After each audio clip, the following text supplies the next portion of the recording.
G'day and welcome back to the channel for the part 2 of the Byte install, the transmitter and the camera.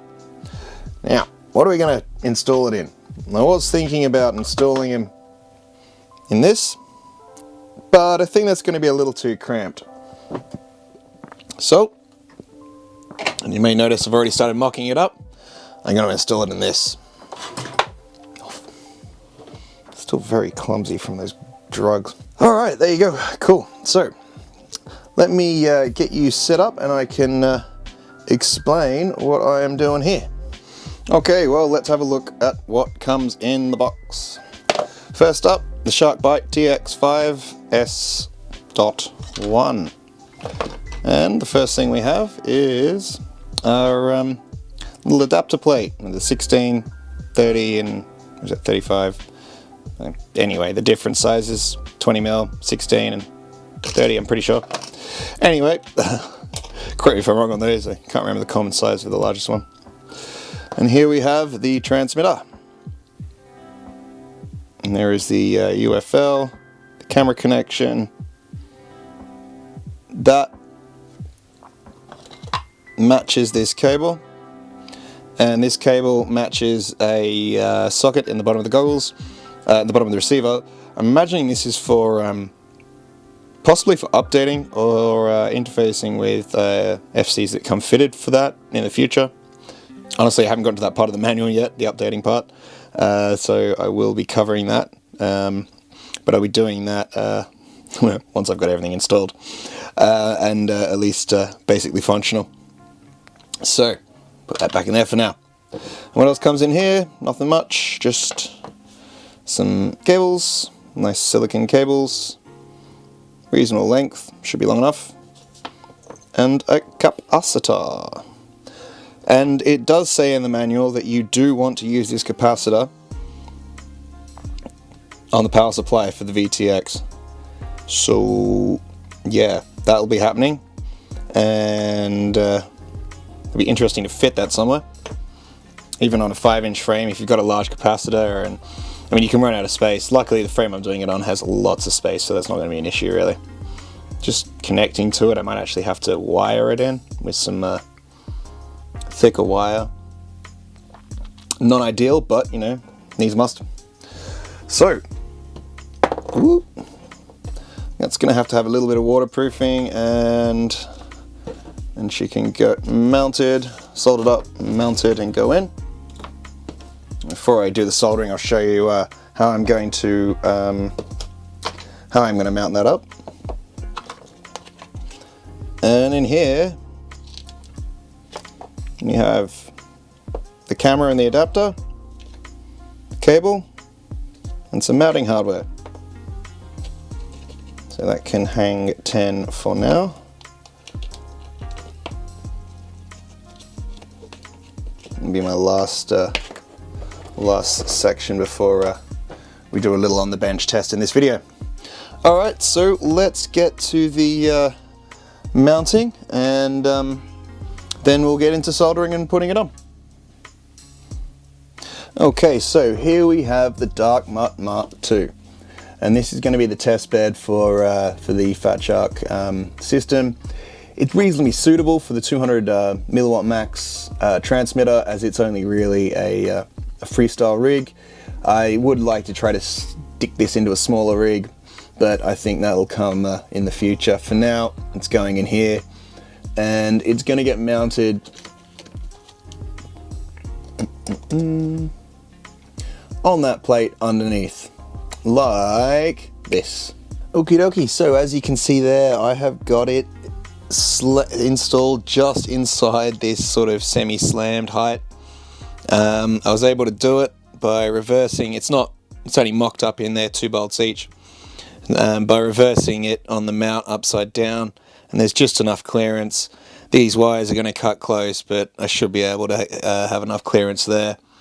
So there we go. I'm going to have to, that's the wiring for the analog VTX, and of course I've still got the wiring here for the analog camera and the GPS wiring, and I've got to remove that to wire in the Byte transmitter. So just to quickly run through the mounting hardware before we go on, you of course have the plate it comes with, and then I have collected out of my spares. None of this was provided, so there's some standard 3mm standoffs that have been trimmed off, so you can see this is their normal size. They are is that like 8mm standoffs, and then they have 7mm or 6mm of thread in them, and you'll need 4 of those. You should have the 4 nuts already on your existing FC, but you need 4 of those. You're going to need 4 6mm hex head screws. You don't need these 2 spacers here, they can go away. You're going to need some spacers, probably smaller than these ones, but as thick. So these are like 2mm thick. And you're going to need little nuts for your little 1.5 nuts. Plastic ones preferably for your screws.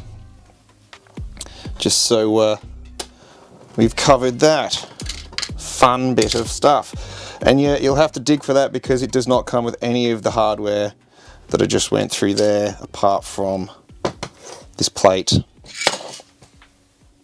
Point to cover when it comes to mounting boards down to a carbon frame. Sorry. So carbon is of course conductive, and you want to be sure that these are grounds.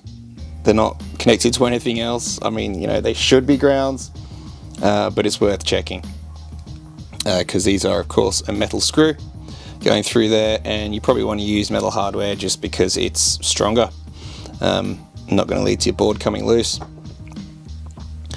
Okie dokie, so I'm going to take this off here, do some waterproofing, and get ready to solder it up. Okay, so here we are, we're ready to mount up the VTX, and here you can see it's mounted up onto its adapter. I put on the UFL, and here I'm going to put, so in the manual, this comes across and this comes across. And I double checked that, just quickly had to skim through some videos of setups, and yep, to confirm, like, this is probably a handed connector. So just take it and clip it down. And imagine that these holes here are for restraining both down, not just the area. So as for the capacitor, this already has a capacitor. The instructions mention that the wires to power this go onto the battery plug. So I've run them off the battery plug instead of the 9V off this. It's probably something to do with the amount of capacity it draws. I've wired in the RX and TX to the flight controller. So all that's left to do is to wire the power and RX TX up here, mount the camera, plug it in, and mount the VTX itself. Just mocking this up to solder it before I solder it. Yeah, this is going to work well. Alright, so I'm going to solder these wires on, and then it's attaching time.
Right, so that's almost mounted. Get rid of this camera, swap over to the other one, and make sure it's clipped in, and we'll skip forward to that point. Okay, so it's time to plug in the camera, and here we are, and again, the manual isn't very, remove that hair, the manual isn't very clear about which way the camera goes, because these are handed plugs. So this goes on this way, so these little chips, there's 3 chips at the top, they are, in this case, up from the camera. It's not on. You get in a bit closer.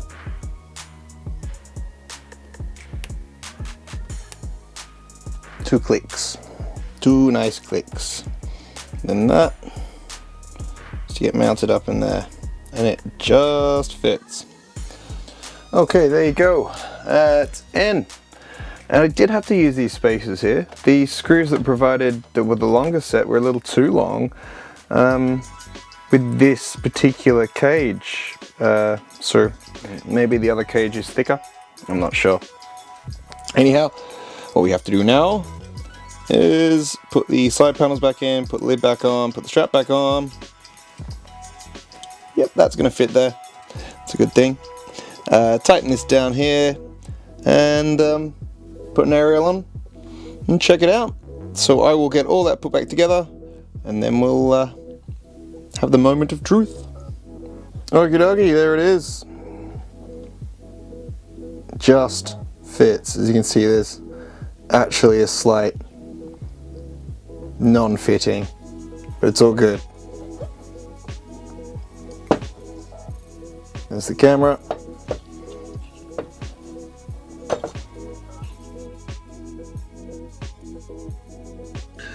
And here we are.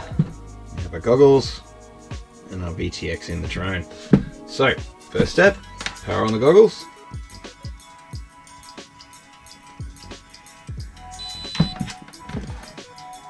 Fan kick up there. Have a quick check, put them on my head, put that in my pocket. Put that on my head.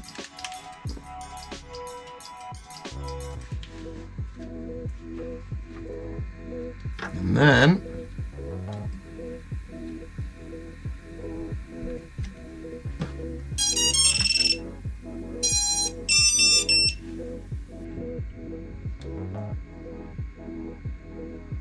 where is it? Aha. And there I am. So it's feeding me the image in 16:9 and it's being squashed on my goggles. I'm gonna have to play with the settings. But there we go, she's working, and I'm kind of keen just to go take it out for a flight and see. I've got no OSD up, so I'm gonna have to look into that. Okay, so that's all working, and I'm getting a signal from the quad to the goggles. Goggles? Not goggles. No goggles. Sorry.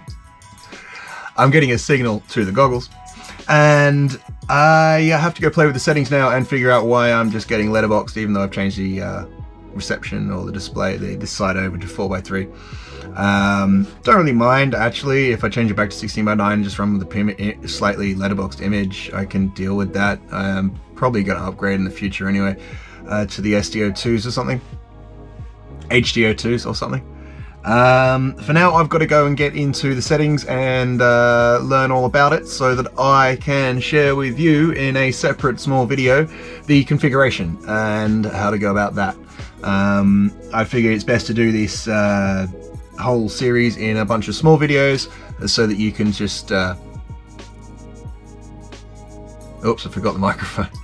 So that you can just, you know, sort of concentrate task by task, go through each short one, make it a little series or something like that. Anyway, look, for now I think what I'm going to do is go out, have a little bit of a flight, and show you the unconfigured footage, just, you know, what it is like straight out of the box when you put it in some HD3s. So let's go check that out.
So I am going to give this a proper review at a later point, but I want to at least address a couple of things that you may have seen in these test flights. Firstly, there's no OSD, and yeah, I hadn't set it up at this point, but primarily there appears to be a lot of jello, and that's a bit of an issue, maybe to do with the mounting of the camera, with the rubber-ish frame, the silicon frame that it has to expand the mount to a standard size. But it was fixed with a couple of high-density foam inserts on both sides of the camera mount, and that has fixed it later on, and you'll see that, although it still is prone to jello under extreme situations, but it has fixed it for the most part. The other thing is the reception. As you saw in the earlier video, the earlier clip there with the range test, obviously it is about the same as analog, but it definitely, when it goes, it's gone. And so that is a little bit more concerning. I'll go into that more, the range and whatnot, in a later video. The other point I'd like to make is the visuals you see here are not as good as what I see in the goggles. But as you can see from my flying, it definitely makes you feel more connected with the environment that you're flying in, and it's a really nice feeling. Anyway, stay tuned for the updating the firmware video and configuring the configuration and update video, and stay tuned for the test flight comparison to analog from the goggles and analog 4K recording. Thank you for watching, and be well out there, and enjoy the rest of the video, and I'll catch you next time. Oh yeah, call to action, don't forget to like and subscribe and all that good stuff. Rock on.